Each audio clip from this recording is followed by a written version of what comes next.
What is up, people? It is Dave. It is Duncan. Back from Metal. I pointed behind me there. He's over there. I'm that way. like, He's not just sitting your behind me.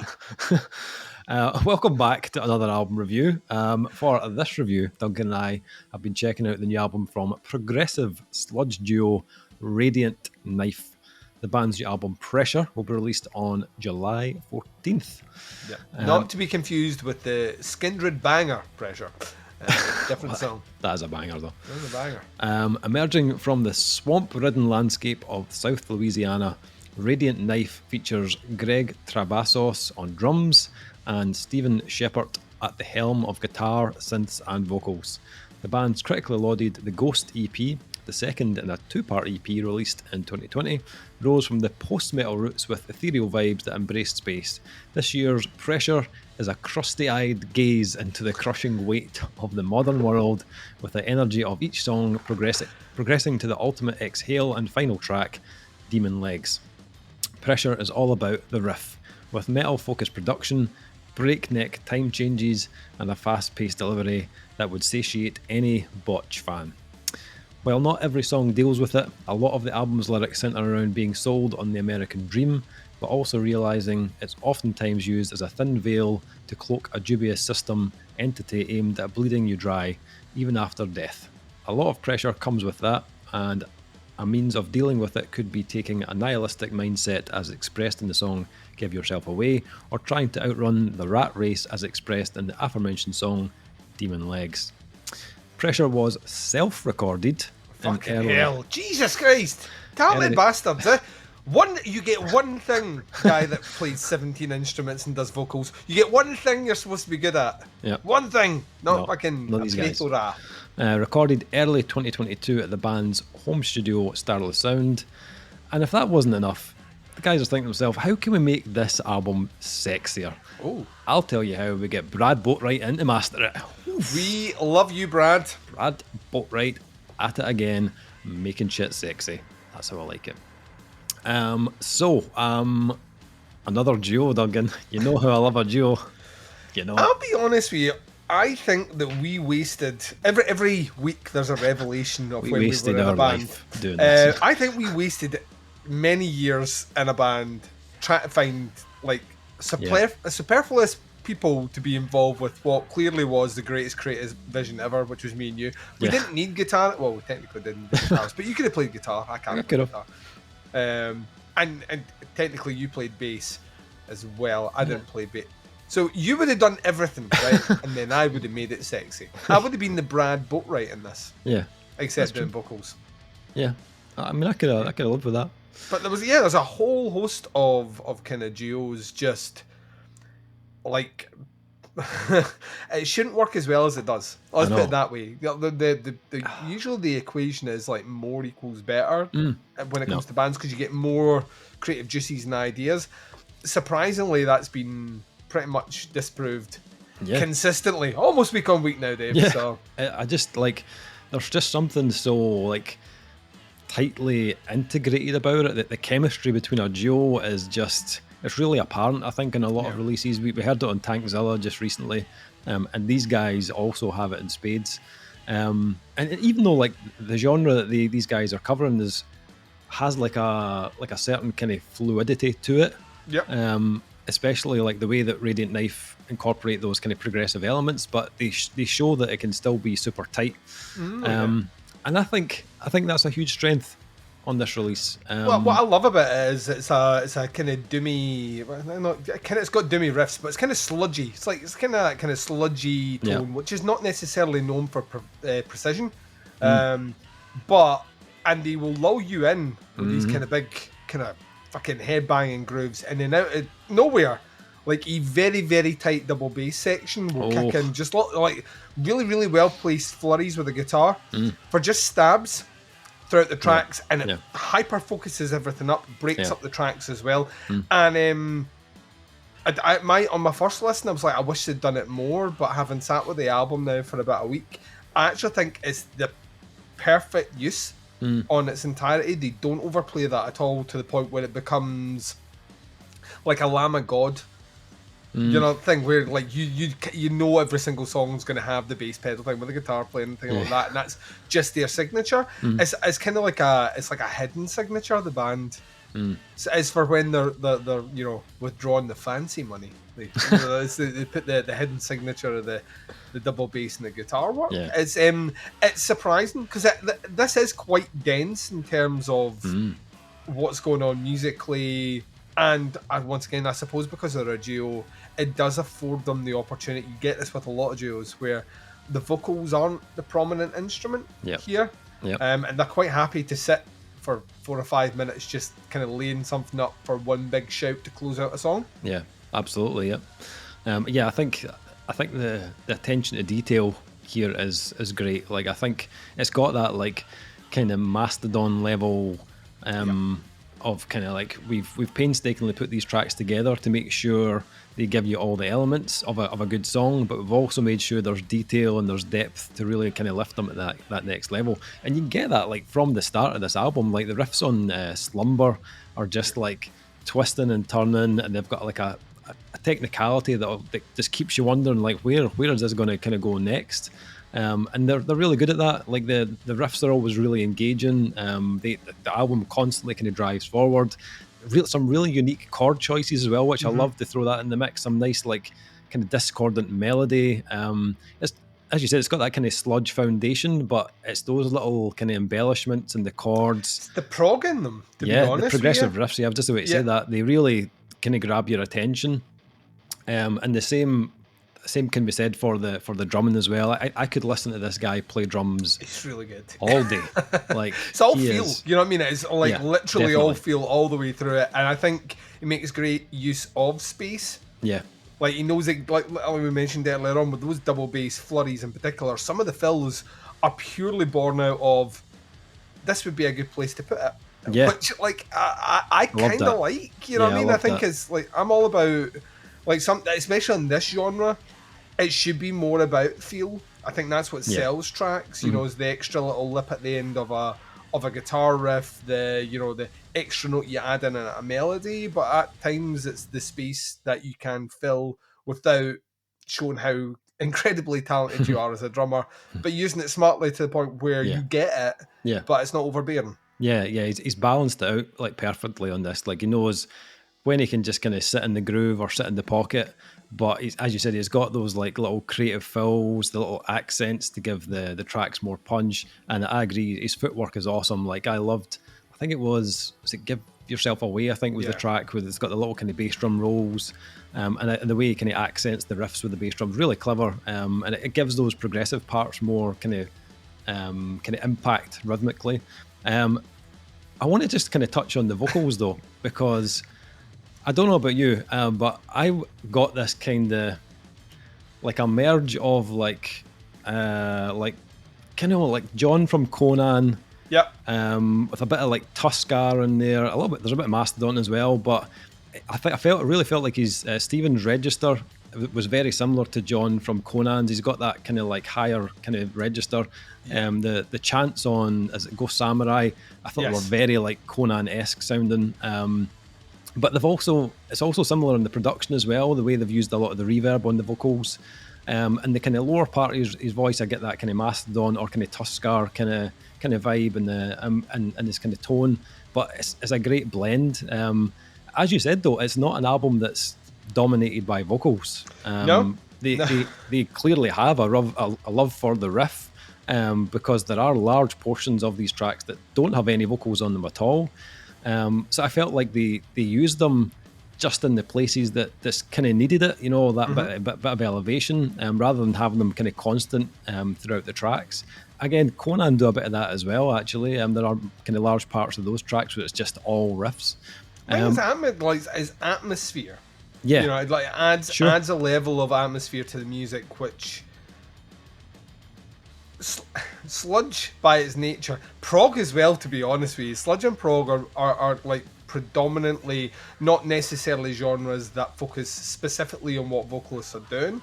It's musical precision. The vocalists in those bands tend to add like the vocal itself is treated like an instrument, and as a result, it doesn't necessarily need to be all the way right through it. Yeah. Where conventional metal bands are, you're predominantly focused on what the frontman is doing for most of the performance. Yeah. I agree. Like on this album, you mentioned Slumber, you get a great feel of it, and Ghost Samurai is like very kind of sparse when it comes to the vocals overall.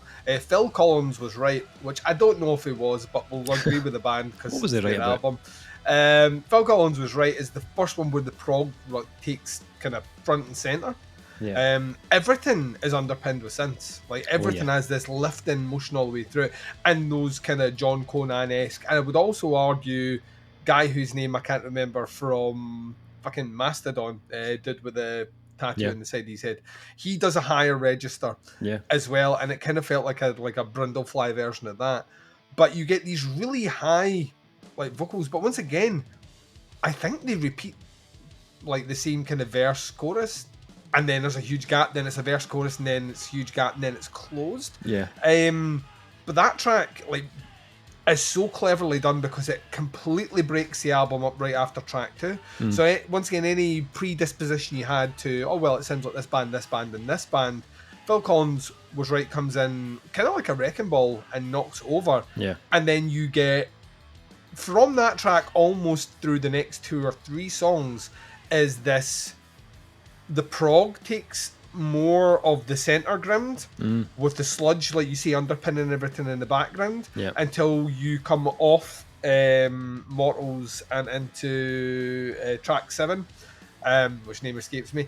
When you kick into that, that's when the sludge element starts to come back over the top again. So actually, it's an album that feels at times like in a very friendly war with itself over what genre is taking the predominant feature.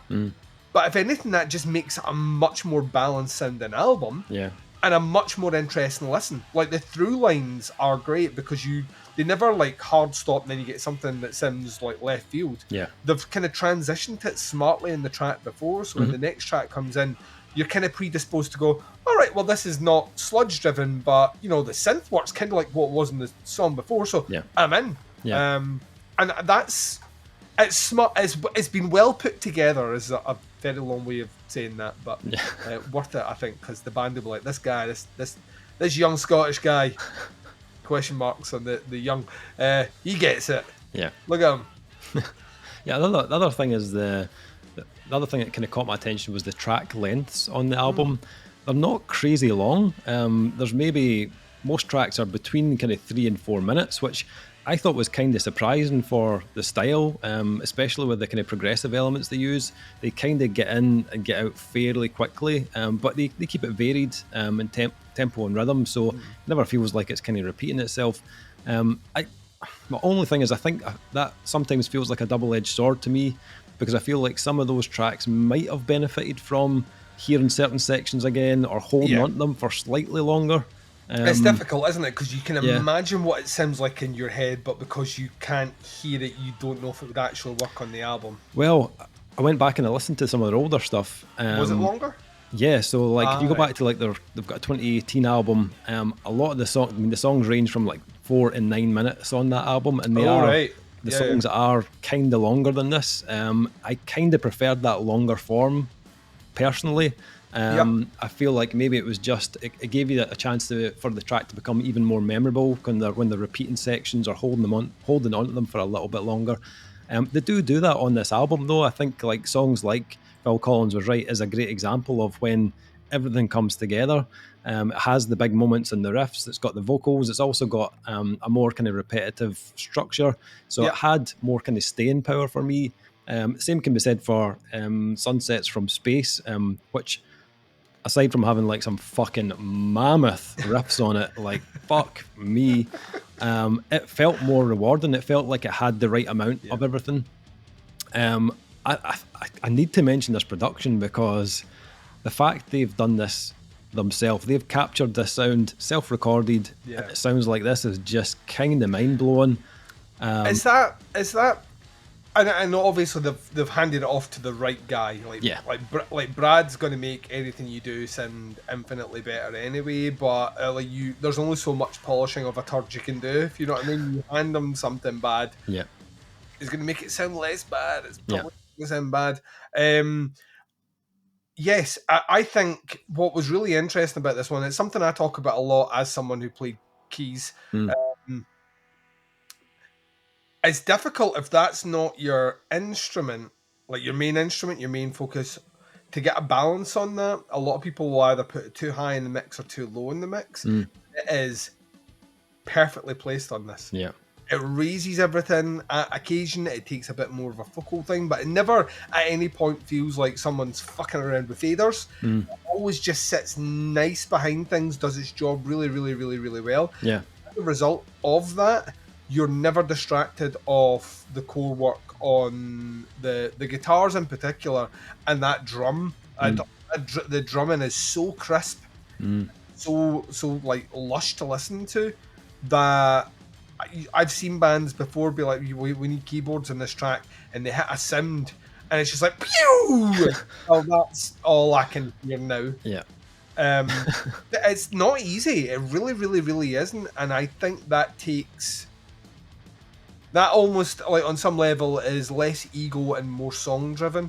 That's someone sitting down, removing themselves completely from the track, and then listening to it as a whole and saying, right, a little bit more of this, a little bit less of that. Yep. So yeah, like I was expecting. I never read the press. There's my disclaimer. I'll say it probably another 3 times tonight. I never read the press, so I didn't know they were a duo. So that's kind of floored me. And then to hear that they did it themselves is, it just adds so much more respect from me. You know what I mean? Like, it's those details where, like, clearly great songwriters, clearly great musicians, but they've taken ownership over everything, and you don't have to compromise when you do that.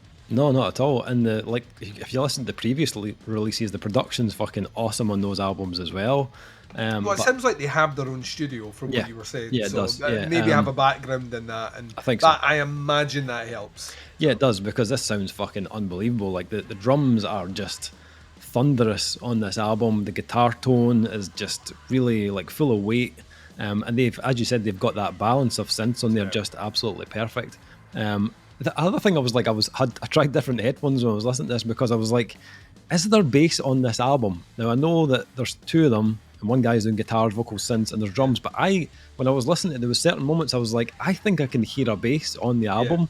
It's very, like, placed subtly in the mix. It's not, like, out front at all. I might be wrong, but I felt like there was either bass, or they maybe recorded another guitar with more kind of bottom end to give it. It's the Mantar thing, isn't it? Where you're never exactly sure. You're convinced when you listen to it, you're like, there's bass on that, and then you then start questioning yourself, like totally. Like, is there actually a bass, or is that like an effects pedal? I don't know what he's doing. I know. I don't know. So, anyway, either way, it sounds fucking awesome. Anyway, I love. It's not lacking it. Let's put it that way. There's not a hole in the middle of the songs where a bass should see. Definitely not. And the mastering from Brad, as always, tip my cap. Legend. Top notch from Brad. This is, like, just for me to come to an end. Like, this is a great release. If you've heard any of their previous releases, you'll know that they don't really put out anything that's kind of substandard. This for me definitely felt more aggressive, more kind of riffy than the Ghost, which is, as the title would suggest, it's a bit more ethereal, a bit more kind of melodic. I think the style they have on Pressure is the sweet spot for me. I think this is where they really come into their own, and I really enjoyed that. Anything else you want to add, or? Not really. I'm kind of with you on a lot of this, to be honest with you. The song lengths didn't really bother me as much, right. But then I find myself craving these days shorter albums. So to me, this was a really satisfying listen, because it's out in under 40 minutes. And then it's one of those albums that's very easy to spin again. There's nothing too complex, challenging, or bleak on here that you're like, right, we're not touching that again today. I think I'd never heard of them before, so I think they're really, really, really good at what they do. And yes, you can probably easily liken them to like 3 or 4 different bands comfortably, but I think they do enough of their own spin through the progressive elements they bring in which are like Mastodon are a progressive sludge band. Yeah. But this is like, this couldn't, occasionally a riff reminds you, or occasionally a vocal hook, but it's not like that. They've went down the prog metal side of things, as opposed to Mastodon, which tends to bring in more the prog rock side of things. So yeah, I think this is great. I think that, one, they're on the radar. Two, I couldn't be any more impressed now hearing all the details about them. But three, and most importantly, it's a really fucking good album. So yeah. Okay, so the scoring for Radiant Knife's new album Pressure. I was kind of back and forth on this one. I felt like it's one of those albums that, for me anyway, didn't quite fit into one score. I was like, parts of it I was like are pushing, the tracks that really landed for me were like pushing into a kind of higher score. And then there was other tracks I was like, yeah, this is a really good track, but it's maybe not as good as that one. So I was like trying to figure out, where does this kind of sit overall, as the question. I think my gut's telling me 4. I might regret it, but I'm going to go 4 out of 5. What are you thinking? I don't have, like, you put yourself in weird quandaries where you really do like find yourself debating yourself, almost master debating yourself, because you're very good at what you do. To me, it was a 4. I really liked this. I thought it delivered so much. And well, there's so many facets that you get from this band that you know are kind of almost untapped resources. Yeah. And key above all of them is, I think the songwriting's really good, and so is their imagination. So they're on the radar. I think this is a great sludge album, and I look forward to hearing what comes next. Yeah. And hopefully, if they are want to leave the swamps of South Louisiana, You got Australian. I have no idea what happened there. I don't think they say Louisiana. I think we pronounce it too polite. I think we remove letters. But yeah, if they want to travel over to the non-sweaty area of Scotland and play a little gig, we will be fucking at the back because we're old, but we'll have our devil horns up and we will be saluting you and living vicariously through your tunes. So, yeah. 4. Nice. So that is the new album from Radiant Knife. It's called Pressure, and it's out on July 14th. Links below to the band, to the pre-order. Check it out. Let us know what you think in the comments below. That is a review. Thank you for checking it out. We'll be back with another review very soon, but until then, take care. Speak to you soon. Bye, everyone.